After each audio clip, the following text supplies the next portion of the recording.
दोस्तों, इस घटना की शुरुआत होती है 18 मई 2025 से। खंडवा की रहने वाली एक लड़की किसी गंभीर बीमारी के कारण इस दुनिया से चली गई। परिवार शोक में डूबा हुआ था। अगली सुबह 19 मई को सारा परिवार बड़े कब्रिस्तान पहुंचा। दफनाने की रस्में पूरी हुई। मुस्लिम परंपरा के अनुसार अगले कुछ दिनों तक परिवार के मुख्य सदस्य कब्रिस्तान आकर दुआ करते हैं। यही काम करने के लिए अगली सुबह परिवार का एक व्यक्ति कब्रिस्तान पहुंचा। दूर से ही उसने देखा कि जिस जगह लड़की को दफनाया गया था वहाँ मिट्टी बिखरी बिखरी पड़ी है। नजदीक जाकर एक कदम बढ़ाया तो पैरों तले जमीन फिसल गई। दोस्तों, लास्ट तक बने रहिए क्योंकि ये केस न सिर्फ हैरान करेगा बल्कि आपको सतर्क भी करेगा। दोस्तों, वीडियो में आगे बढ़ने से पहले आपसे वही रिक्वेस्ट है कि चैनल को सब्सक्राइब कीजिए और वीडियो को लाइक कर दीजिए, जिससे कि हमारा हौसला बढ़ता रहे। दोस्तों, कवर के निचले हिस्से से कफन हटा दिया गया। साफ लग रहा था कि किसी ने बीती रात उस लड़की के शरीर के साथ छेड़छाड़ की है। शरीर को इस तरह छुआ गया था कि परिवार वाले चौंक भौंक रह गए। पूरे शहर में ये खबर आग की तरह फैल गई।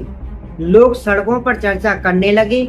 पुलिस पहुंची और कहा कि सच्चाई जानने सबका पोस्टमार्टम करना पड़ेगा, लेकिन परिवार के सदस्य साफ मना कर दिए। उनका कहना था कि जो इंसान दुनिया छोड़ चुका है और दफन हो चुका है, उसे दोबारा निकालना वे नहीं चाहते। धार्मिक भावनाओं का सम्मान करते हुए पुलिस ने उस समय जोर नहीं डाला। मामला यहीं दबाने की कोशिश हुई, लेकिन कुछ ही घंटों बाद पास से सिदाड़ा कब्रिस्तान से और भी डरावनी खबर आई। वहाँ भी एक लड़की की कब्र खोदी गई और निचला कफन गायब था। अब बात और गंभीर हो गई। आसपास के लोग सोचने लगे कि आखिर कोई मरे हुए शरीर के साथ ऐसा क्यों कर रहा है। कोई जवाब नहीं मिला तो कुछ लोगों ने तंत्र मंत्र और काले जादू की बात शुरू कर दी।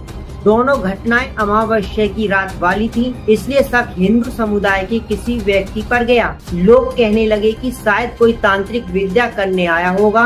दो घटनाओं के बाद आसपास के जितने भी शहर थे उनके कब्रिस्तानों में निगरानी कैमरे लगा दिए गए। उम्मीद थी कि अगली रात अगर वो इंसान फिर आए तो पकड़ा जाएगा, लेकिन अगले 4 महीने तक कुछ नहीं हुआ।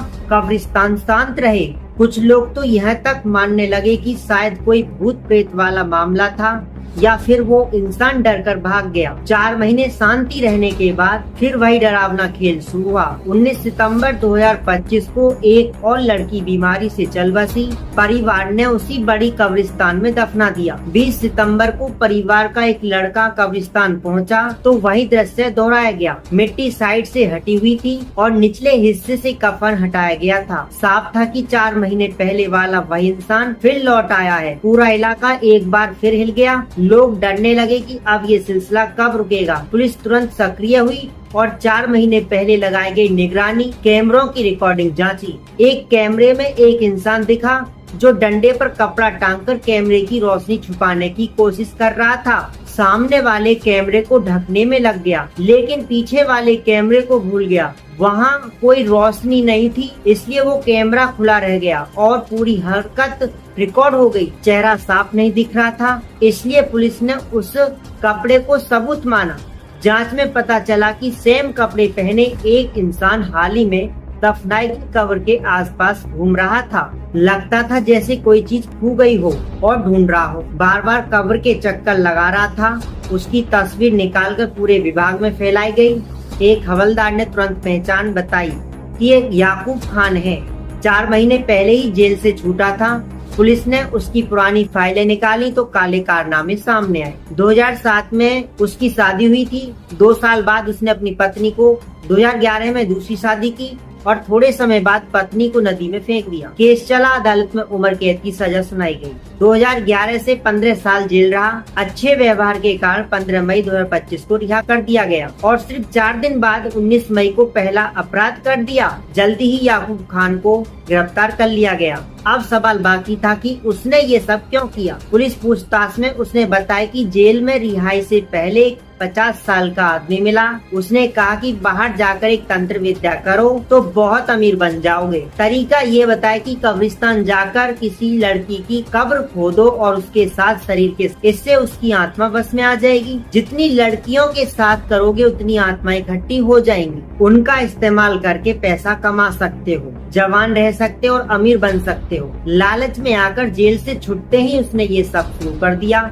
दिन में ताजा कब्रों की रेकी करता और अमावस्या की अंधेरी रात में अपनी हरकतें को अंजाम देता। कानून रूप से ऐसे मामलों में सख्त प्रावधान कम पड़ सकते हैं, लेकिन परिवार और आसपास के लोग इतने गुस्से में थे कि वे उसे वहीं खत्म करना चाहते। कब्रिस्तान के बाहर भीड़ इकट्ठा हो गई थी। पुलिस ने भीड़ को शांत किया और कहा कि जितने भी केस बन सकते हैं वो बनाए जाएंगे और याकूब खान जेल में बंद है और मुकदमा चल रहा है। सजा अभी तय नहीं हुई है, लेकिन ये बात तय की कब्र की शांति तोड़ने वाले को आसानी से माफ नहीं किया जा सकता। दोस्तों, ये कहानी सिर्फ एक अपराध की नहीं बल्कि लालच और अंधविश्वास की भी है। जो बातें जेल में सिखाई गयी उन्होंने एक इंसान को हैवान बना दिया। दोस्तों, हमारा ये घटना सुनाना और किसी का दिल दुखाना नहीं, किसी को परेशान करना नहीं।